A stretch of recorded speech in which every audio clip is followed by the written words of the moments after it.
Imagine coming home to a letter on your door stating that your water had been shut off. Well, one Southwest Atlanta complex had read that letter on Tuesday. I couldn't take no bath and I couldn't use the bathroom. In the letter that the tenants received from management, it stated that the Department of Watershed Management and the City of Atlanta summarily terminated services without considering an alternative solution.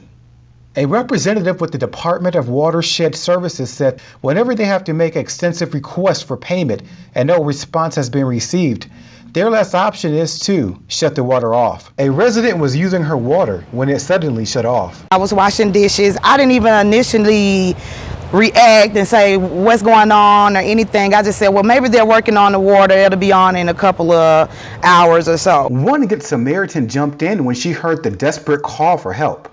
I filled up my truck this morning and bought the water for the women and children here on the apartment. Well, we're always hearing about bad things that happen in the world. I just wanted to let people know that there are still good people that will do good things. Water services for this complex was restored the very next day.